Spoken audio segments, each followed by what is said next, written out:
Canal B15 y Conoce México traen para usted.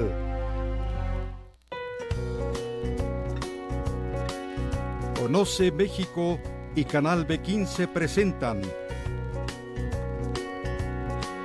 diálogos con Silvia Montes, con los personajes que están haciendo historia en Zacatecas.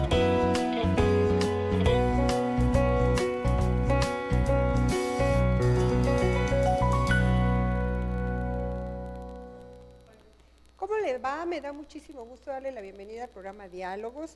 Vamos a estar con usted en este 2016 a partir de las 5 de la tarde. Yo cometí el error la semana pasada de decirle que lo esperaba como siempre a las 6, pero vamos a estar a las 5. Yo sé que usted va a estar ahí porque tratamos de que esta sea una conversación amena, que le sirva de algo, que le permita observar a los actores políticos, a los servidores públicos. Hoy le vamos a dar un pequeño suspiro al tema político porque ha sido nuestra constante en los últimos programas, pero vamos a darle una oxigenada, aunque todos estemos en esa dinámica, y vamos a hablar de un tema que es muy importante y que corresponde a donde usted vive, a lo que lo rodea, a cómo debemos cuidar nuestro medio ambiente. Para eso está conmigo el delegado de la Semarnat, Secretaría de Medio Ambiente y Recursos Naturales, que es Julio Nava, un zacatecano, de verdad con una amplia trayectoria y una gran vocación de servicio que te reconozco. Julio, bienvenido. Gracias, un gusto, como lo dije, un honor estar aquí en tu programa y me siento halagado que me hayan invitado. Al contrario, no, yo me siento halagada porque de verdad cuando la gente nos observa en nuestro trabajo, y tú comentabas de los años de trabajo en los medios de comunicación, se siente bonito y proyectas bonito. Eres un hombre de mucho trabajo, Julio. Antes de que entremos al tema de la Semarnat, platícame de ti mismo, o sea, ¿cómo te haces? ¿Cómo vas incorporándote al servicio público? Porque además tienes un perfil muy interesante, porque eres un hombre que hace mucho deporte. Sí, fíjate que he tenido la satisfacción, el gusto de venir de una condición que yo siempre le he dicho, no la más afortunada, pero siempre bendecida, en una situación económica, un barrio donde fue complicado, donde tuvimos que trabajar desde muy pequeños.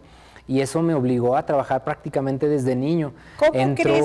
A ver, voy a hacer el primer paréntesis. Sí. ¿Cómo que trabajar desde niño? Desde niño yo trabajaba. Fíjate ¿qué? Que incluso yo entré a gobierno del estado a los 15 años. Ajá. Yo les digo, no sé si ahora las leyes lo permiten, pero entonces entré, tengo mi talón de cheque, mi primer talón de cheque a los 15 años trabajando en 1990. En el gobierno de Genaro Borrego. Ajá. Empecé como peón de obra, después fui mensajero y fui poco a poco durante 25 años, 24 años prácticamente en gobierno del estado, pasando de ser peón de obra, mensajero, chofer, supervisor, jefe de área, jefe de departamento, director de área, director general. Fui subsecretario en esta administración y ahora como delegado. Entonces me siento muy afortunado porque ha sido una historia de trabajo donde mis padres, mi madre nos enseñaron mucho el trabajo y siempre hemos trabajado y gracias a Dios nos ha bendecido siempre con muchas satisfacciones y hemos tenido ya muchos años de trayectoria ahí en gobierno. ¿Cuántos hermanos tienes? Tengo 2 hermanos, Luis y Alejandro, que siempre me apoyaron, especialmente el más grande. Siempre me apoyó, siempre me cuidó. El más chico tiene 10 años menos que yo, pero siempre hicimos equipo también. Ellos son unos grandes seres humanos y también me siento esa parte afortunado. Venimos, insisto, de una condición económica difícil, de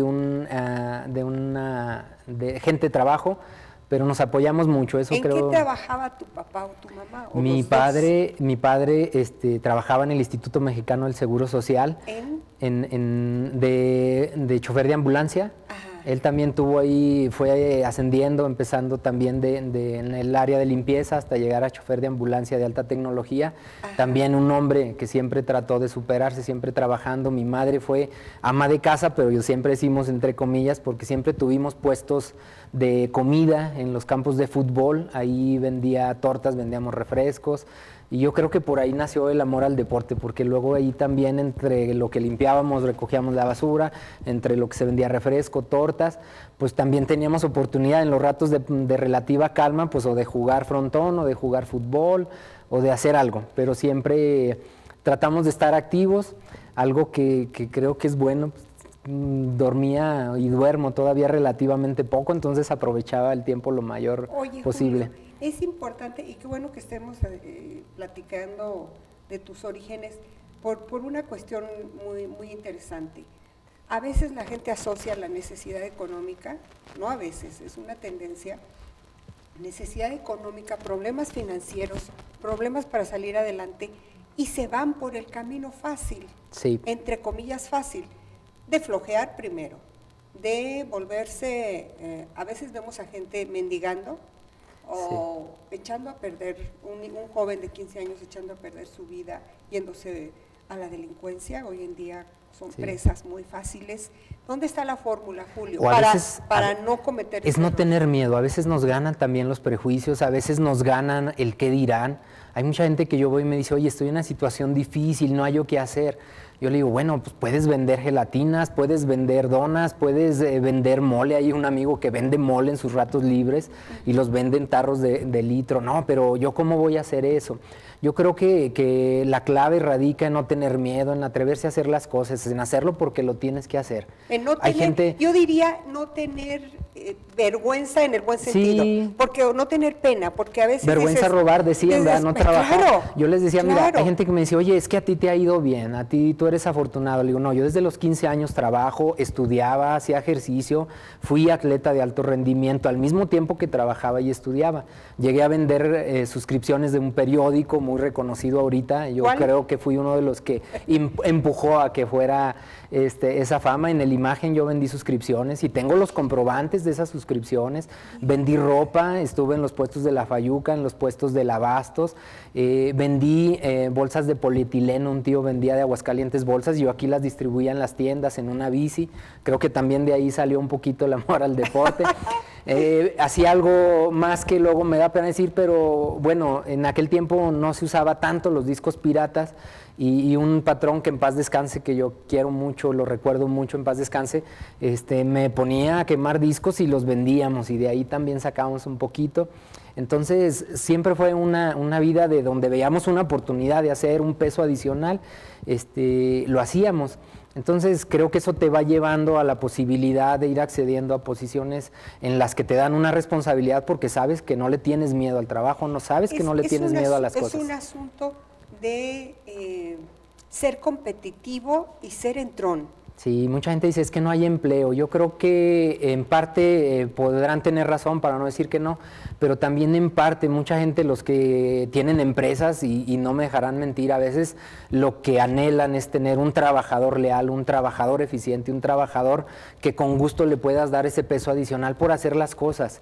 Es como cuando llegas a una gasolinera, si el que te pone la gasolina te limpia el vidrio, te da un servicio adicional, pues se gana ese peso adicional, y finalmente peso a peso se hace un poco más. Creo que lo que nos falta es esa cultura de servir, de hacer, de saber que si tú actúas bien, tarde o temprano te va bien. Creo que es algo que yo creo mucho, somos energía. Si tú traes una energía positiva, si tú haces bien las cosas, el premio siempre llega, tal vez a veces tarde o a veces no alcanzamos a ver que nosotros tenemos el error de no ver esa oportunidad. Yo trabajé durante 10 años en una lista de raya, lo que comúnmente se le llaman gente por contrato. Yo veo que mucha gente anhela tener una base, que es algo muy, muy bueno, es una bendición, los que la tienen, cuídenla. Yo nunca tuve durante 10 años, no la peleaba porque realmente sabía que con mi trabajo la gente me peleaba. Cuando yo fui peón, luego hubo quien me pidió ser mensajero. Cuando estuve de mensajero en un área, alguien luego dio fe de que me gustaba hacer buen trabajo y me llamaron a ser el mensajero del secretario, en ese tiempo el ingeniero Gerala Félix, a cual recuerdo con mucho cariño y me trató muy bien. Claro. Entonces, en cada lugar al que yo estuve siempre había alguien que me pedía, porque sabían que yo hacía las cosas y las hacía con gusto. Oye, Julio, déjame te digo algo. Comparto al 1000% todo lo que estás diciendo, porque es como si me estuviera viendo en un espejo. Sí. A mí me pasó. Por eso digo que nos identificamos. A mí me pasó igual, porque yo no tuve la oportunidad. Yo también vengo de una familia con problemas, sin padre, mi mamá maestra, pero con 5 hijos que había que sacar adelante. Y entonces yo siempre he dicho, depende de uno hasta dónde quiere llegar. Yo no tuve la oportunidad de estudiar la carrera periodística, y me acuerdo que desde muy chiquita, cada quien su perfil, ¿verdad? A lo que te vas inclinando, encuentras la vocación. me gustaba mucho leer. Entonces siempre desde chiquita procuraba los libros y mi abuelo me los proporcionaba, me daba libros de acuerdo a mi edad, él era maestro también, y buscaba y me gustaba escribir. Entonces yo dije, yo voy a ser periodista, aunque entonces no había ni escuelas de periodismo, hoy hay varias, y veo periodistas egresados de ahí que les falta la madera. Entonces me pasó igual, estaba en algún lugar y alguien me invitaba, estaba en algún otro lugar y alguien me llamaba. Entonces, hace tiempo en una polémica que tenía en el radio con unos periodistas, llamó a alguien del público y dijo, Silvia Montes lo que quiere es trabajo con este gobernador, creo que era en los tiempos de Miguel, por ahí cuando llegó a la gobernatura. Y tuve el gusto, como estás diciendo tú, de comentar, ¿saben una cosa? Yo nunca he tenido que pedir trabajo. Sí, siempre me han invitado. ¿Y cómo? De la nada. No, Julio, es un gran esfuerzo. La cultura del trabajo. Sí, y a veces falta esa cultura de reconocer. Creo que mucha gente que es buena, a veces en lugar de reconocer que hay gente que se está esforzando, a veces en vez de empujarlos para que sigan creciendo, a veces los desalientan. Yo veo mucha gente buena, no solo en el sector público, en gobierno, no solo federal, municipal y estatal, también en las empresas privadas. Gente que quiere superarse, gente que quiere hacer bien las cosas, pero a veces se desaniman porque otras personas, en vez de empujarlos a que crezcan, el crecimiento por naturaleza te lleva a muchos riesgos.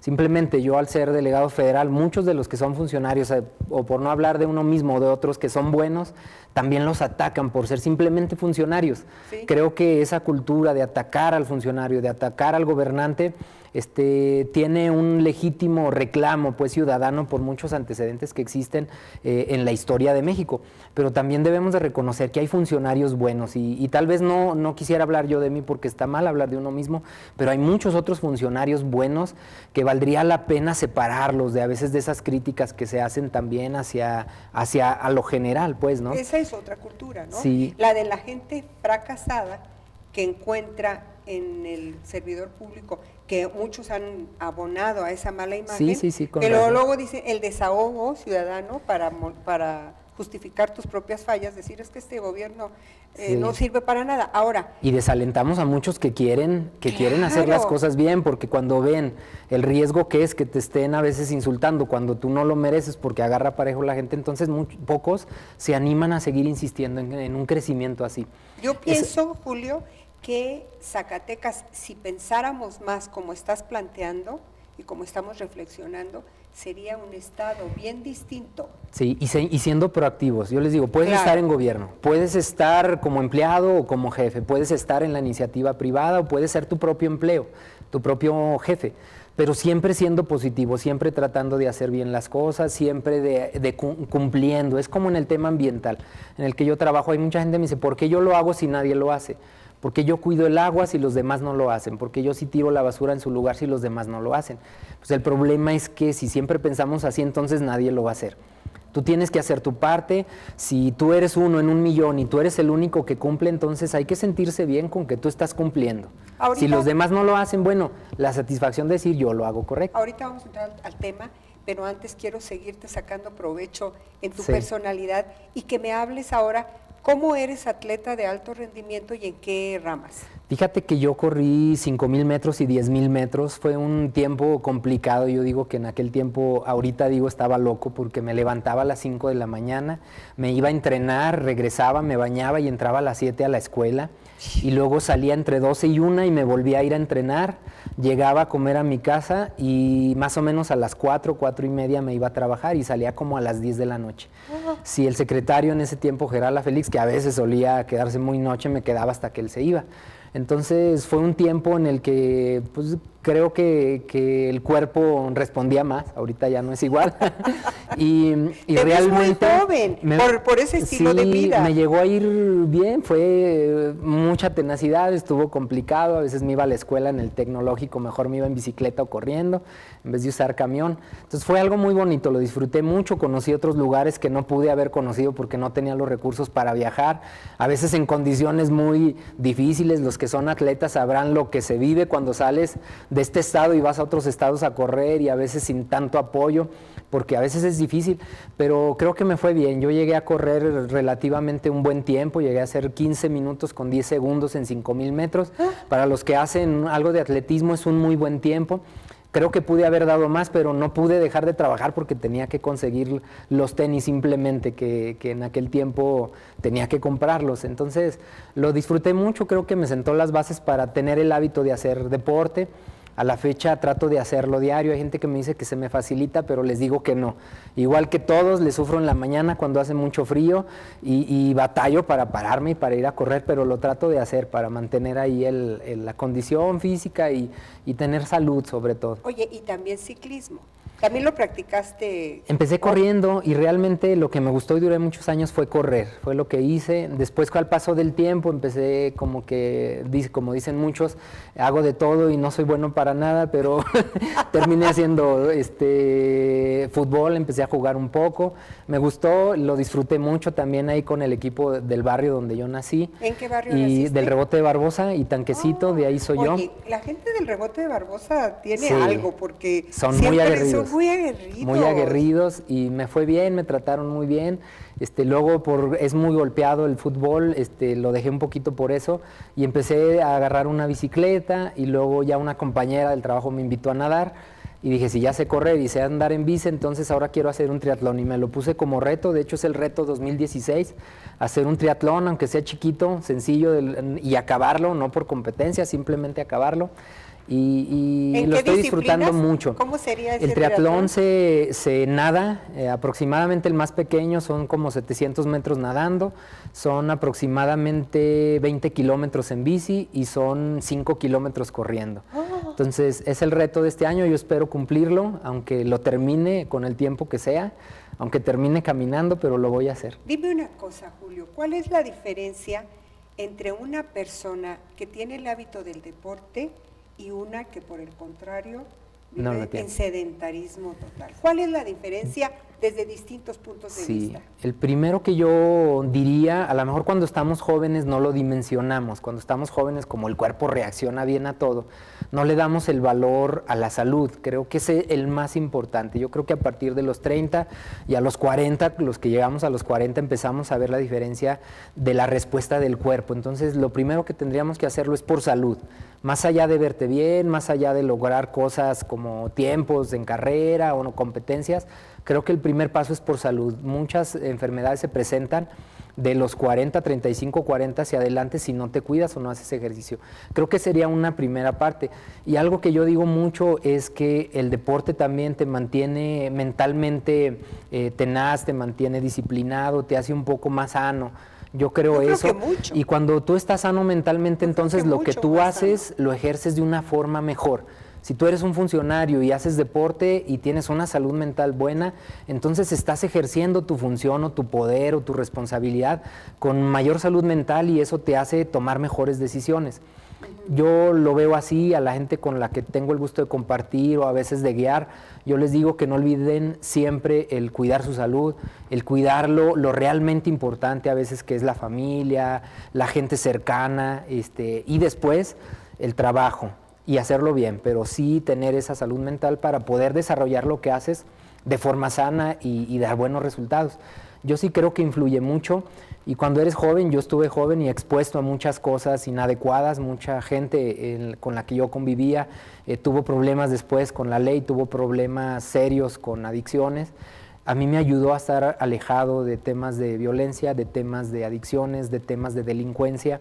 Yo soy un convencido promotor de que el deporte puede ayudar a mejorar la sociedad. Ahora, hablamos, y bueno, en tu caso, alto rendimiento, mucha disciplina, un hombre con inclinación a lo deportivo, pero quien no lo tiene, Julio, dale un consejo, ¿qué hacer? Por lo menos 40 minutos diarios. Alguna vez a una amiga se reía que yo le decía que al despertar empezaba doblando las rodillas, poniéndome las manos en la nuca y haciendo abdominales. Me decía, eso no sirve.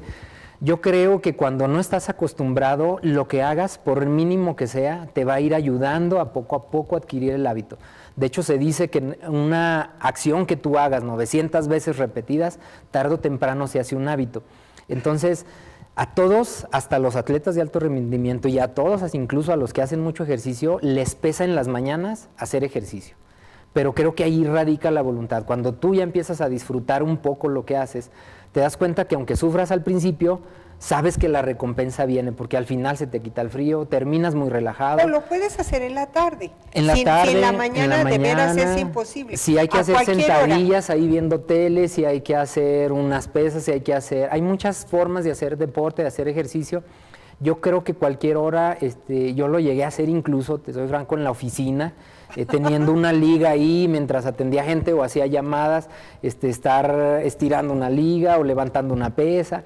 Luego ya cuando llegaba gente la escondía, pero creo que lo importante es intentar hacerlo, aunque sea poquito y aunque a unos días falles, volverlo al siguiente día a intentar y tal vez 2, 3 días falles, pero si al cuarto lo vuelves a intentar y lo logras, entonces, pero nunca perder el ánimo de hacerlo. Yo, por ejemplo, tengo una bicicleta estacionaria, hice el esfuerzo de comprar una lo mejor que pude dentro de mi presupuesto y estoy con el teléfono al pendiente, viendo algún programa de televisión, algún noticiero, porque lo mío son las noticias, y dándole a la bicicleta, aunque sea 45 minutos, y a veces lo he tenido que dejar por algunas circunstancias, pero siempre regreso y hay una voz interior que me dice, cuidado, estás descuidando esta parte, y tengo problemas serios. El auditorio que sigue Diálogos lo sabe porque siempre me quejo de mis rodillas, me las acabé en los gimnasios, porque también fui de mucho gimnasio, y aún así digo, bueno, la bicicleta es lo que puedo. Y ahorita hablábamos de la importancia de tratar de nadar, por ejemplo. Nadar ayuda mucho a recuperar lesiones, es de muy bajo impacto, se disfruta mucho y además hay que buscar asesoría. Yo creo que ahorita en la actualidad la asesoría en temas deportivos sobra, va creciendo mucho la cultura, especialmente en los jóvenes, del tema del deporte. En el estadio hay instructores que te apoyan incluso de manera gratuita, prácticamente en muchos lados hay gente que te puede asesorar, y sí hay que ver, los que ya tenemos un poco más edad, pues ver el impacto de las lesiones, cambiar el tipo de deporte, hacer algo de menor impacto, pero nunca dejarlo. No dejarlo, intentar eso y pues ligarlo un poquito a comer bien. Eso es algo que también nos pesa mucho, batallamos y me incluyo, pero cuando también ya logras cambiar un poco el hábito de la comida, te empiezas a sentir bien, te empiezas a sentir fuerte, te empiezas a sentir contento. Hay gente que me dice, oye, pues siempre andas sonriendo. La verdad es que sí, tengo mis ratos también, cuando hay problemas o algo, pues nos estresamos y todo, pero normalmente el deporte te hace mantener un estado de ánimo más adecuado, más alegre y te sientes bien. Va de la mano el buen estilo de vida, comer saludablemente. Me decía hace tiempo una experta de algún gimnasio, es que para estar bien y estar en forma necesitas, lo dividí en porcentajes, 70% es lo que comes y 30% el ejercicio. Porque yo estaba muy entusiasmada en el gimnasio y no veía los resultados que yo esperaba y me decía, es que estás comiendo. Y sobre todo sentirte bien. Ya ves que somos un país de obesos y niños obesos. Y además nos esperamos a que empiece el año y a que pase el 6 de enero. Yo creo que también algo que debemos de hacer, no importa el día del año, cualquier día del año es bueno para empezar.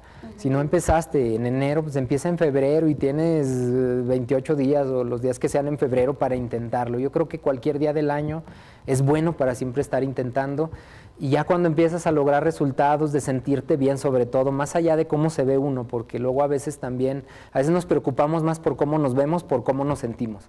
Creo que es más importante cómo te sientes, y si te sientes bien, pues la percepción es muy diversa. Hay gente que a mí, por ejemplo, me dice, estás muy flaco, que estás enfermo, qué estás haciendo, debes de comer.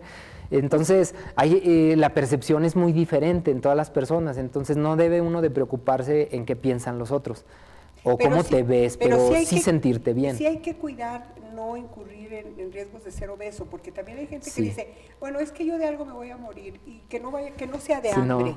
Esa manera de pensar es patética, que no sea de hambre y entonces me voy a atacar de todo lo que encuentre, de todo lo que me gusta en exceso, y después vienen los problemas por haber comido todo eso. Y fue cultural, fíjate que el otro día me decía alguien, es que también las abuelitas, las mamás, era de cómete todo y no debes de dejar nada.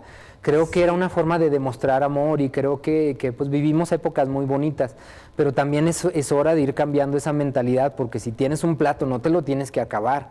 Si tú tienes, ya te sientes satisfecho, pues no intentes acabártelo. Y hay mucha gente que todavía, no, pues me lo acabo, ¿para qué lo dejo? Creo que sí hay que ir equilibrando ahí, no desperdiciar comida, pero tampoco estar comiendo a fuerza si no tienes ganas. Creo que... Y otra parte de lo cultural es que nos decían de niños, si haces esto bien te voy a dar un chocolate, y te voy a dar un dulce. Sí. Y hoy en día es... Además la gastronomía mexicana es deliciosa, entonces dejar un pan, dejar la tortilla, dejar los buñuelos ahora en diciembre, es complicado, pero si te comías 5, pues cómete 4, no lo dejes. También los nutriólogos, yo luego comparto y comento con nutriólogos, he tratado de aprender, no soy experto, pero ellos mismos te dicen, no tienes que dejar de comer. Luego se van a extremos, hay gente que deja todo y empieza a comer puras verduras o pura lechuga. No se trata de eso, es comer de todo, pero comer un poco más equilibrado, bajarle un poquito a lo que comes. Si te comías 2 panes, cómete 1, si te comías 10 tortillas, cómete 5, y luego lo vas reduciendo y te enseñas a ser eficiente a la hora de comer para no... Yo terminé el año comiendo una sola tortilla. Sí. Y ya estoy viendo de menos cachetona. Sí. Y ayer fue un verdadero sacrificio la rosca de Reyes. Sí. Yo a la hora que se estaba partiendo dije, no, por favor, a mí nada más las migajitas. Agarré un pedacito chiquito, recordé eso que estás diciendo, un poquito nada más, para no quedarme con las ganas, sin exagerar. En otro momento me hubiera comido media rosca. Sí, y entonces, se puede uno esforzar toda la semana, lunes a viernes, y a lo mejor te das gusto sábado, domingo. Claro. Creo que el final, el chiste, por la pregunta que hacías, es dar un pasito más.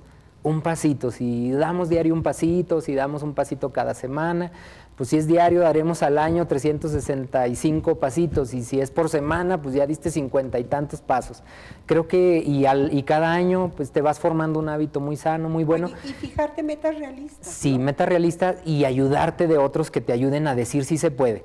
Porque luego, si nos juntamos con gente que no vas a poder, no lo vas a lograr, y hasta te están retando y terminan desanimándote. Creo que algo que ha ayudado, a mí me ha ayudado mucho, siempre trato de pegarme a alguien que sé que me dice, mañana nos vemos y no faltes. Entonces yo sé que tengo un compromiso, yo sé que tengo que cumplirlo. Hoy me pasó, no me quería levantar, pero tenía un compromiso y me paré y tuve que ir. Entonces eso ayuda, porque sí hacía mucho frío. Eso ayuda porque entonces también vas siendo positivo, te juntas con gente positiva, gente que te jala a ser mejor, y si te juntas con gente que te jala hacia el lado negativo, pues terminas desanimado y terminas no haciendo las cosas. Creo que esa es la clave también, ver con quién te juntas, qué gente te abona, qué gente te hace ser mejor, y eso ayuda mucho, creo que hay que hacerlo. Qué bueno que estamos platicando de esto precisamente cuando inicia un año, cuando de veras luego nos fijamos unas metas muy complicadas. Yo pasé ayer o antier por un gimnasio que estaba muy abierto, se veía lo que estaba sucediendo ahí, no cabían de tan lleno que estaba, y dije, me voy a dar una vueltecita en marzo, a ver cómo está, a medio año, y voy a encontrar esto vacío. O sea, el impulso nos dura nada más unos días. Sí. Entonces mejor poquito pero sostenido, ¿no? Sí, y pueden empezar caminando. Hay gente que invitamos, dice, es que no puedo correr, pues ve y camina. En las carreras atléticas, sí, puedes ir y participar, ver el ánimo de los demás, lejos de desanimarte que otros sí pueden, tú decir yo lo voy a hacer, o subirte en una bici. Si los demás van corriendo, a lo mejor tú en la bici lo haces a un nivel de esfuerzo menor y te vas animando poco a poco. El chiste es intentarlo, hacer cualquier disciplina deportiva. Hay muchas disciplinas, se pueden acercar a las áreas deportivas, ahí siempre va a haber alguien que los asesore, inclusive en las áreas de salud, lo que es servicios de salud, lo que es el IMSS, les dan mucha asesoría de salud física. Hay expertos para asesorarlos, cómo deben de cuidarse, cómo deben de estar atendiéndose físicamente. Creo que los espacios hay, tanto en gobierno como en áreas públicas, inclusive privadas. Lo que falta es ir y que las busquemos, que tratemos de veras de ir y aprender algo de eso. Que tengamos la voluntad. Y yo creo que en el caso de los padres de familia es muy importante que hagamos conciencia de lo que estamos haciendo con nuestros hijos en sus hábitos alimenticios, en estarlos induciendo a los buenos hábitos, ¿no? Porque también somos bárbaros como padres de familia con nuestros pequeños. Yo a mi nieto le tengo un cajón lleno de dulces, imagínate. Ya sé. Pero mi hijo siempre me dice, A ver, No cada vez que paso Sí. por mi nieto dice, a ver, todavía no les doy el veredicto de lo que puede comer. Solo una golosina y solo la mitad. Él es el que está al pendiente, yo soy la que lo malcría. Entonces llegamos y él se queda extasiado en su cajón. A ver, elige tu golosina y la mitad que te vas a comer. Entonces, no descuidar. Sí, no, y es un trabajo en equipo. Si alguien en la Sí, casa sí, es propenso a comer, por ejemplo, mucho pan, y alguien llega con pan y se lo pone en una charola y se lo pone en la mesa, pues lo está haciendo batallar, lo está haciendo sufrir. A veces también tenemos que hacer equipo en eso, hacer equipo para ayudarse unos a otros dentro de la misma casa, y a veces pues requiere una disciplina de todos. Sí, sin Si duda. todos se aplican, el cambiar ciertos tipos de comidas, pues es general, y que todos lo vayan intentando y se echen porras unos a otros. Pero sí, a veces los propios enemigos son los más cercanos, y no por mala fe, sino porque si ellos no logran controlar esos malos hábitos, pues te van a ir jalando a que tengas tú que tener esos hábitos, y te hacen más difícil Es la tarea de mejorar. un círculo que hay que Sí. romper. Muy bien. Después de que ya platicamos todo esto y que yo espero de verdad que sea de utilidad para usted que nos siguió, vamos a hablar ahora de tu área, medio ambiente y recursos naturales. ¿Cómo llega Zacatecas al 2016 en términos de medio ambiente? ¿Muy deteriorado? ¿Cómo está nuestro querido estado? Muchas veces yo respondo esa pregunta, es complicado responderla por dos sencillas razones. Tiene que ver con el enfoque que lo quieras ver, tiene que ver con una situación que no es únicamente local, o sea, no es solo de Zacatecas, es una situación global. Si lo hablamos en términos de problemas, es una problemática global mundial. Estamos ante una inminente llegada del cambio climático que va a generar muchísimos problemas. A veces les digo, no quiero ser catastrófico, pero es algo a lo que tenemos que estar preparados. ¿No lo estamos El viviendo cambio ya? climático ya lo estamos Ya lo viviendo estamos y lo viviendo. vamos a vivir más grave. Cambios extremos de temperatura, sequías prolongadas muy graves o lluvias torrenciales tan grandes que van a generar problemas de inundaciones en ciertos puntos clave del mundo, que va a provocar a su vez migraciones masivas de algunos lugares a otros, va a ¿Tanto provocar así? desabasto alimentario en varias regiones del planeta. Entonces, necesariamente todo eso va a llevar un costo que está cuantificándose por los investigadores y científicos a nivel mundial en millones de dólares, que va a impactar en todas las economías globales. Entonces, si lo ves desde ese enfoque, hay un problema serio al cual vamos a tener que enfrentarlo, que lo van a tener que enfrentar especialmente nuestros hijos, la gente joven, y algunos alcanzaremos a ver algunas cosas todavía delicadas. Yo diría, Julio, que eso que estás planteando es el macro panorama. Ese es el panorama macro, o sea, si lo ves desde un Y enfoque mundial. global, sí es delicado, el cambio climático en es el un que hecho. uno no puede hacer gran cosa. Si por primera vez en la historia humana, por primera vez toda la comunidad científica de investigación se ponen de acuerdo y aceptan que la problemática la está provocando la actividad del hombre. O sea, por primera vez en muchas décadas hubo ese acuerdo este año que pasó. Entonces ya es un hecho, va a estar pasando a nivel global.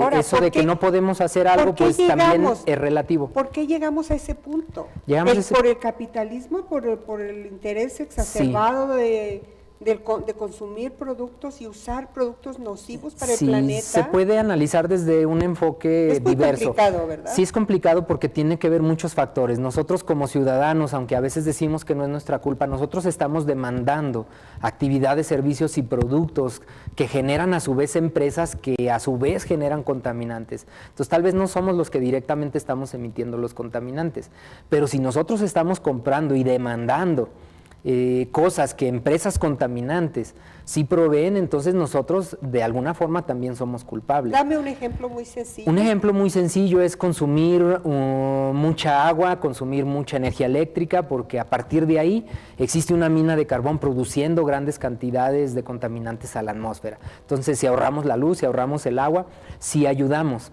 Entonces, tiene que ver con una actitud global, una actitud cultural de mucha gente, no solo tuya, ciertamente. Tal vez no es culpa tuya, pero si tú estás cuidando el agua, la luz y tu consumo es correcto, entonces tú estás haciendo tu parte, pero si no, entonces eres uno de los muchos millones en el planeta que están consumiendo de más, que consumimos de todo, unicel, que no deberíamos de consumir por la comodidad que tenemos de no lavar los trastes, por ejemplo. que unas van ligadas con otras, entonces... Oye, los pañales desechables. Los pañales desechables. Que son muy contaminantes. El disponer los residuos de manera inadecuada, muchas cosas que nosotros con nuestras actitudes provocamos. Mucha gente también reclama, y también es cierto, que los gobiernos dejaron de hacer durante muchísimas décadas cosas que pudieron haber hecho, también es cierto. Creo que hay tanto culpa de las áreas de gobierno, pero también culpa de la misma ciudadanía, porque la gente, si tú le dices ahorra agua, no la consumas porque tal vez la requiera alguien dentro de 20 o 30 años, pues no lo deja de hacer. Ellos quieren tener esos satisfactores, usan el agua, se dan gusto con esa agua y difícilmente van a dejar de hacerlo por pensar que se la van a estar ahorrando a alguien. A ver, yo te quisiera decir algo. Yo eventualmente me he sorprendido, ahora sí que a mí misma, diciendo, no voy a cometer este acto sencillo que va a contaminar.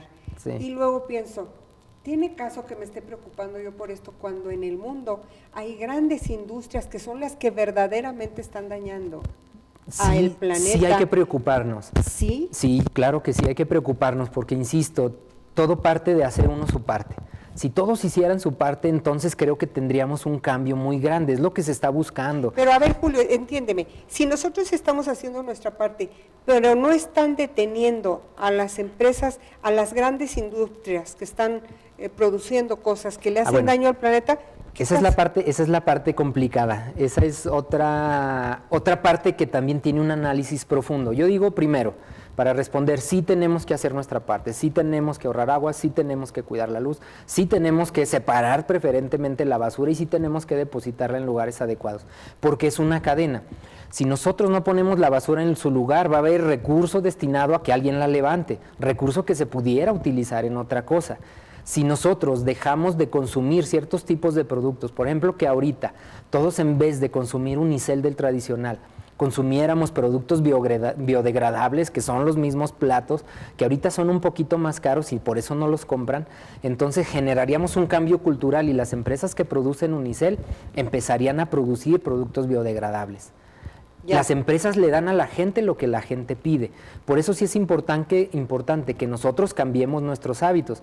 Lo difícil es hacer que se cambie en un solo momento esa cultura que ya viene de muchos años. Por ejemplo, el caso de unicel. Pero los grandes intereses, por ejemplo, de los las grandes intereses sí publicitarias. existen. Los grandes intereses sí existen. Ha venido cambiando al paso de los años. La legislación ha cambiado, la regulación es más intensa.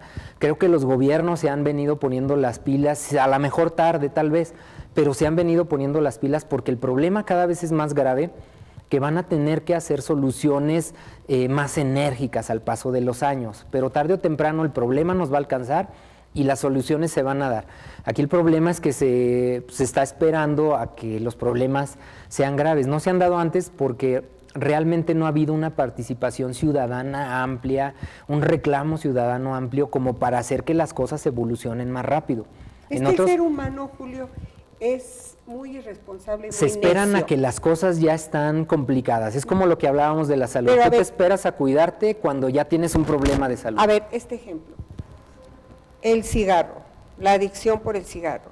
Sabemos el daño terrible que nos hace. Hay doctores que saben que nos hace daño y fuman. Nos mata. Sí. Pero está la publicidad, bueno, ha disminuido un poco. Pero la producción de cigarrillos está a todo lo que da todo el tiempo. ¿Y qué hacen?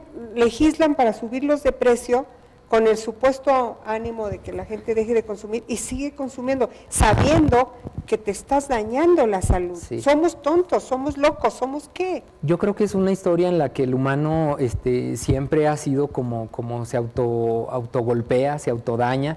Creo que son dos partes importantes hablando en el tema ambiental. Una es la cultural. Primero, dejar claro que sí es importante que cada quien haga su parte. Si lo analizas desde el punto de vista legal, técnico, operativo y de la función del gobierno sobre la regulación de empresas, pues hay miles de ejemplos y normalmente salen los más complicados, los menos satisfactorios, donde no ha habido una regulación importante. Creo que las leyes son muy diferentes a las que son en México, a las que son en otros países. La cultura también es diferente. En otros países se cumple más, en otros países la gente se habitúa a cuidar sus recursos naturales, le tiene amor a sus recursos naturales, plantan árboles. Yo les digo, si todos los zacatecanos plantáramos un árbol cada año, tendríamos 1 millón de árboles nuevos cada año. Sí. Tendríamos condiciones diferentes. Si la gente apoyara un poco más también al tema de vigilancia, al propio gobierno, creo que podríamos tener también condiciones mejores, pero también el gobierno tiene que, y se ha venido esforzando, creo que ha cambiado y puede cambiar más.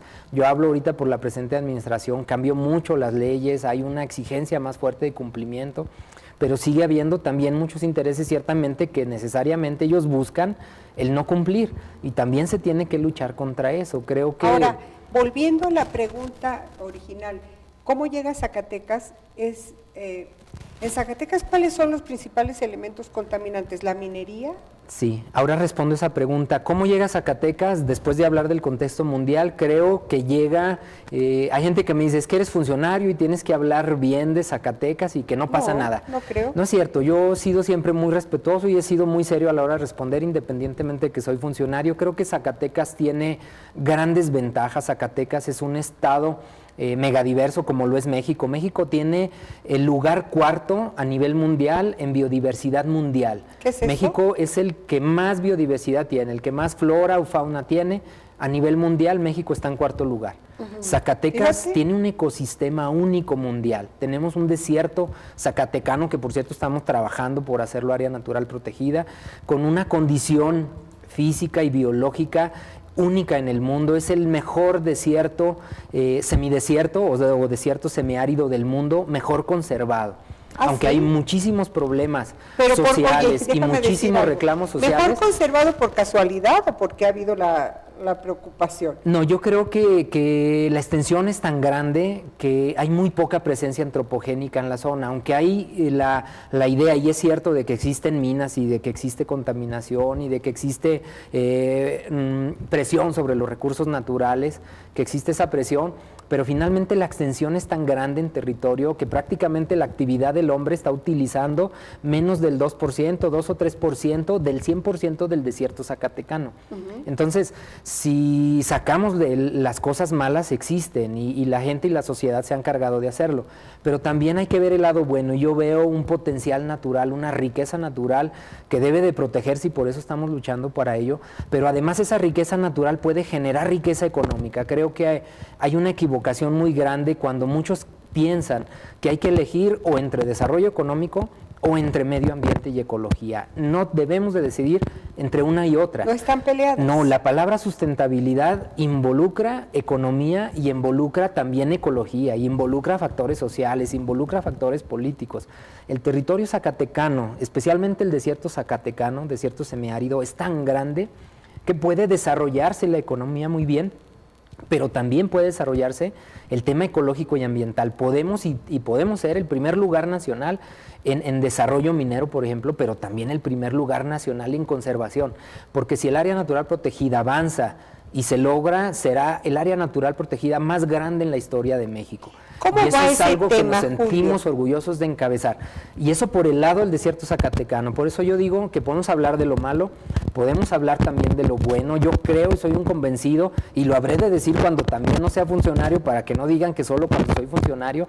Hay muchas cosas buenas que hablar. Zacatecas tiene un ecosistema grande, tiene de selva baja hacia el lado de Montescobedo, tiene ecosistemas de sierra hermosos en el lado de Tlaltenango, de Nochistlán, de Valparaíso.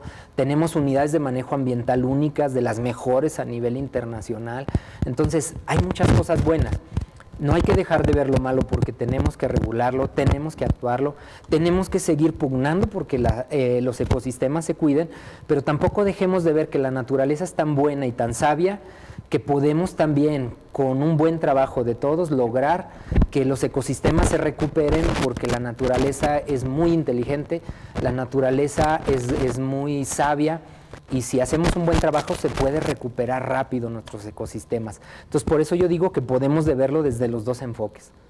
Ahora, se me fue la idea porque me estaban haciendo señales acerca del micrófono, pero regresando, tocaste así muy rapidito el tema de designar área natural protegida al semidesierto zacatecano. Sí. Eso genera mucho ruido y mucha polémica. No, no debería, ¿eh? ¿Por qué, Julio? No debería, porque realmente el territorio, reitero, es tan grande y lo hemos puesto en planos, en un sistema de información geográfico que es muy exacto, donde hemos visto que si la actividad, y lo pongo muy claro para la gente, si ojalá puedan hacer los números mentales o agarrar una pluma y anotar, si la actividad económica se desarrollara de la forma ideal que espera el sector económico de aquí a unos 30 o 40 años, del desierto zacatecano se estarían utilizando aproximadamente 100,000 hectáreas, con un potencial económico muy bueno, 100,000 hectáreas. Cuando nosotros estamos hablando que el área natural protegida es una extensión de territorio de 2,577,000 hectáreas, tendríamos la posibilidad de estar enfocados dentro de 100,000 hectáreas a desarrollar economía. Y dentro de 2,477,000 hectáreas, hacer conservación sustentable, que de ahí mismo puede salir desarrollo económico. ¿Esas tenemos? ¿2 millones? 2,577,000 hectáreas es la propuesta de área natural protegida, entonces cabe muy bien la posibilidad somos grandes de hacer, claro, Zacatecas es enorme. Eso tiene algo positivo, pero también negativo, porque cubrir todo el territorio para un gobierno es complicado. Es durísimo. ¿Y qué tal lo hacemos pedazos? Sí, entonces y no es tan fácil. Sí podemos lograr economía y sí podemos lograr ecología. Y lo que hemos visto, desafortunadamente, y lo digo con respeto para todos, es un sector, que no todos, porque hay gente muy consciente, pero algunos del sector económico, intransigentes ante la posibilidad y la necesidad de cuidar el medio ambiente, pero también un sector ecológico, que no todos también, ya claro, que piensa que habría que eliminar, por ejemplo, las minas y que no operen. Algo que para la vida moderna pues es impensable, porque prácticamente todo lo que usamos viene de actividades mineras. Un celular, una televisión, inclusive la pasta de dientes tiene minerales que sale de minas. Entonces, pensar que no existan minas sería pensar o renunciar a la vida moderna. Creo que hay que ser inteligentes, hay que saber equilibrar. Creo que Zacatecas se puede desarrollar muy bien, y especialmente esa zona, igual que la zona del centro y sur, pero se desarrolla si hacemos todo con orden. Y desafortunadamente lo que nos ha faltado es pensar en un orden, pensar dónde va cada cosa, desarrollar y apoyar las cosas que también sean productivas. Ecología no significa proteger y dejar sin uso las cosas. No, hay que proteger, pero darle un uso.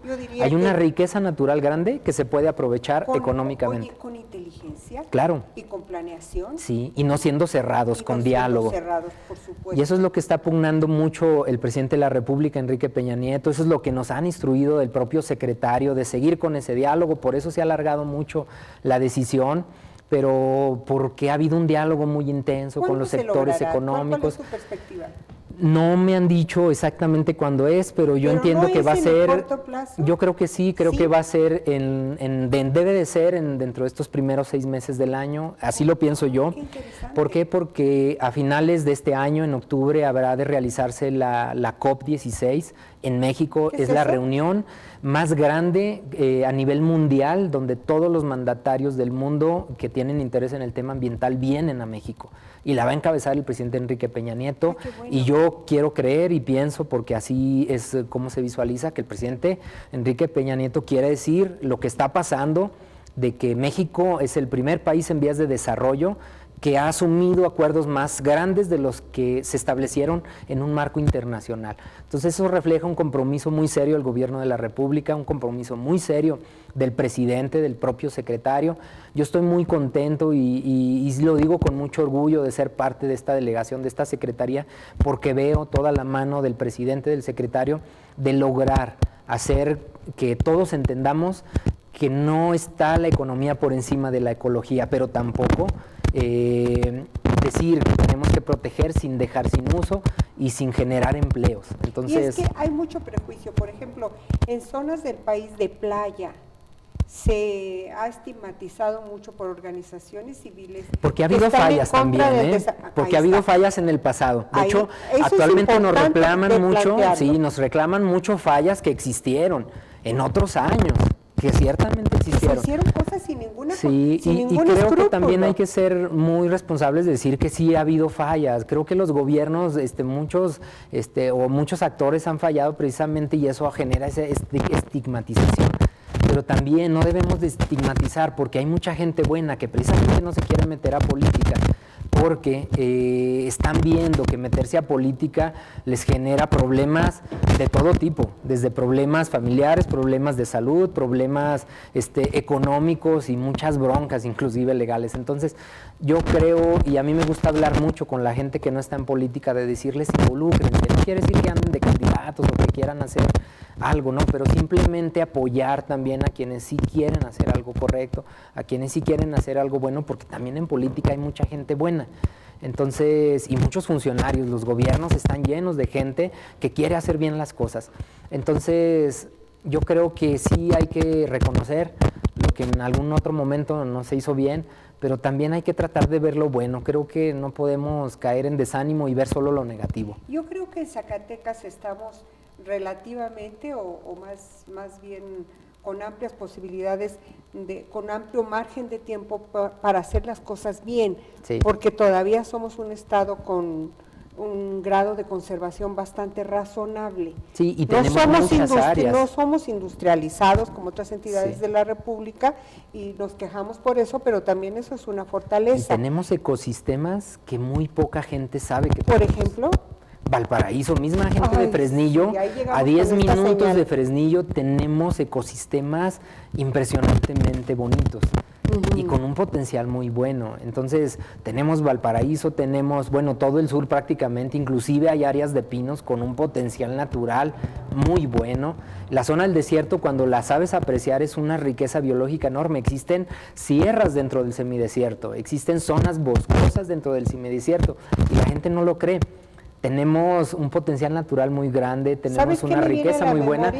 El caso de Noria de Ángeles, por ejemplo, donde, bueno, la minería ha tenido un desarrollo importante, pero tiene unas zonas tan espectaculares. Yo conozco por cuestiones familiares y cuando estoy ahí digo, ¿qué lugar tan hermoso? Es que cuando pensamos en lugares así o en el desierto, pensamos en minas trabajando, que sí las hay y que sí generan una presión sobre los recursos naturales, es real, es cierto. Pero se están ahogando. Pero tenemos que ver también la parte buena, tenemos que ir rescatando la parte buena para que precisamente esa presión que a veces ejercen estas empresas se equilibre con la parte natural. Yo creo que las empresas en años pasados, cuando muchas minas trabajaron, cuando no existían inclusive leyes que las regularan, entonces hacían prácticamente lo que querían. Creo que con el paso de los años ha habido avance, ha habido una regulación, el gobierno de Peña Nieto impulsó una ley muy buena que les pesa mucho al sector empresarial, y lo digo con respeto porque también buscamos que las empresas se desarrollen, pero también esa ley ayudó mucho a que las cosas que están sucediendo y que no son adecuadas para el medio ambiente las tengan que resarcir, las tengan que reponer. El impuesto al fondo minero también viene de un reclamo ciudadano grande. Entonces sí ha habido avances, pero aún así faltan también avances, reformas a nivel federal, en la legislatura federal, para también ir regulando algunas otras cosas, que hay gente que dice que es una sobreregulación. Si tú le preguntas al sector empresarial, pues dice que es una sobreregulación. Pero si tú le preguntas al sector social y académico y ecologista, pues dice que falta muchísima legislación. Entonces, Oye, los puntos de vista son muy variados. Si tú escuchas a un diputado de oposición, escuchas hacer pedazos a las empresas mineras diciendo que están destruyendo nuestra tierra, llevándose nuestra riqueza y dejándonos solo devastación. Bueno, aquí habría que ver también quién lo dice. Yo, la fortuna de venir de tantas administraciones y de tantos años es conocer a mucha gente, que hay algunos que respeto y respeto mucho, pero hay algunos otros que hablan desde la posición en la que están. Cuando fueron gobierno era un discurso, cuando dejaron de ser gobierno era otro discurso. Yo creo que hay que darle voz y escuchar a los que siempre han sido congruentes. Yo creo que es a donde, pues, es la recomendación que yo siempre hago. Y lo que hay que hacer es tratar de hacer pues bien las cosas. Hubo gente que tuvo oportunidad de hacer cambios importantes y no los hicieron, y ahorita reclaman, y si tienen la oportunidad de estar en un lugar de posición de poder, entonces creo que su discurso va a ser diferente. Bien. ¿Por qué? Porque el gobernar es muy complicado, es muy difícil, y te enfrentas a muchas cosas que no solo dependen de tu decisión como funcionario, depende de todo un contexto, depende de toda una gama de situaciones que se presentan, de grupos de poder, de grupos de interés, de reclamos de la sociedad, de presupuestos, de condiciones internas en unas dependencias. Y en medio de todo la politización. Y en medio de toda la politización, y yo siempre digo, luego los funcionarios se pasan el 90% del tiempo resolviendo problemas que no deberían de existir, que a veces generan las mismas personas que reclaman soluciones. Entonces, si los dejaran trabajar, pues creo que podrían dar más resultados, pero también sí es cierto, y también la gente tiene razón en a veces quejarse porque también ha habido experiencias no gratas, y a veces esas experiencias no gratas son las que más se comentan con la gente. A veces no se comentan las partes buenas. Claro. Y hay funcionarios que son muy buenos. Yo creo que hay funcionarios, no quiero dar nombres porque luego habrá quien esté de acuerdo y quien no, pero hay funcionarios muy buenos, con una amplia trayectoria, limpia. Y con compromiso. Con compromiso, ahora, limpios, que ayudan a gente nueva a crecer. Mucho he escuchado, bueno, o por lo menos en algún tiempo se habló de que teníamos un problema serio de erosión del suelo en Zacatecas. Sí, ¿cómo andamos? ¿Sí hay? Sí hay. ¿Y por qué se produjo? Sí hay, especialmente la zona siempre nos ha preocupado, ¿no? A partir de esta responsabilidad. Desde antes, una zona que tiene décadas muy erosionada es la zona que está entre Río Grande y Juan Aldama. De hecho, se hacen tolvaneras enormes de polvo cuando hay mucho viento.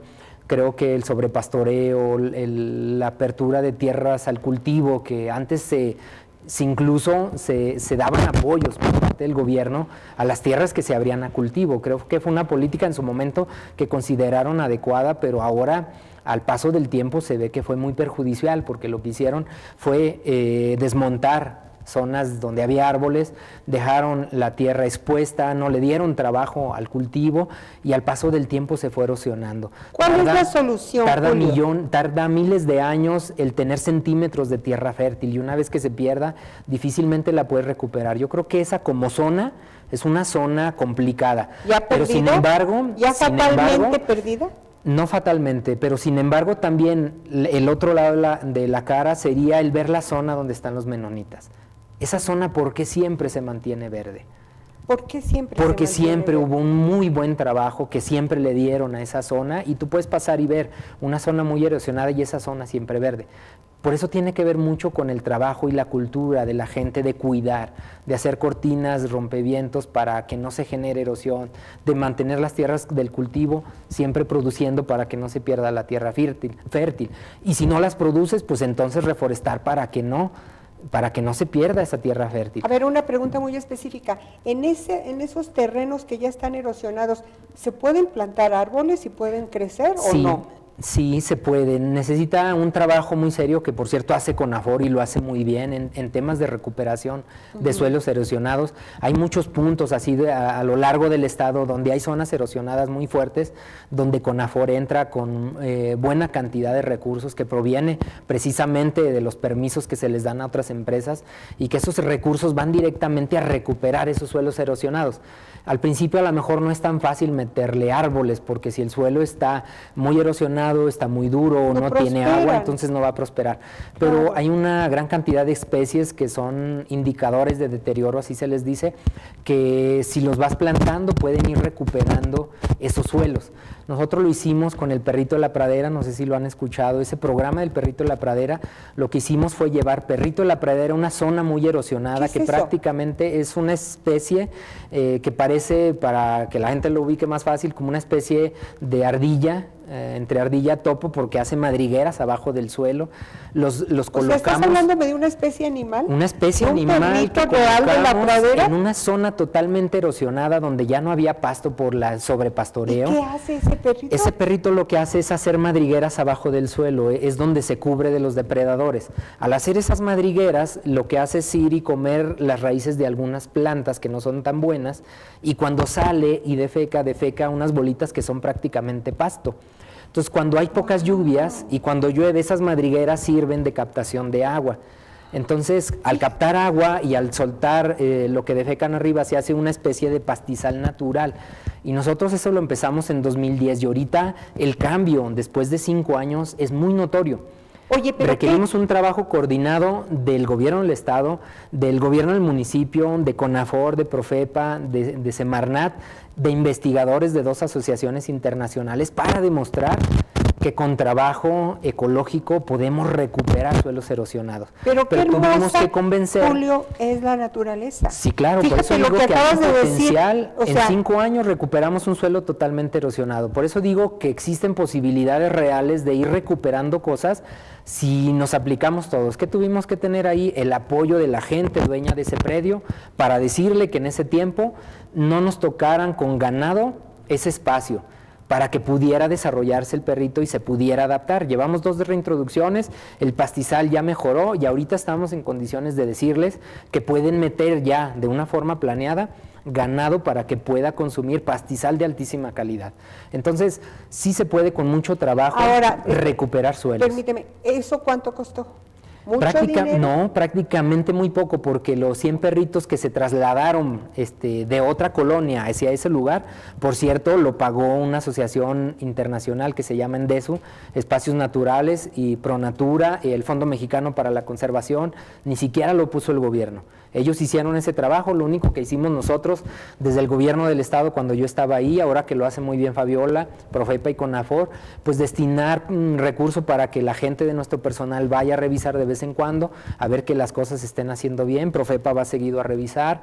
Entonces ha sido un trabajo, un proyecto que todos adoptamos y que nos ha funcionado muy bien, que es un éxito y que si así lo hicimos nosotros con prácticamente poco recurso, con la ayuda del ejido, de no tocarlo en lo que lo recuperábamos, ahora el ejido está contento porque está recibiendo recursos para mejorar potreros, para poner áreas donde tienen bebederos de agua para sus animales y están recibiendo apoyo económico para vigilancia. ¿A cuánta extensión benefició este programa tan maravilloso?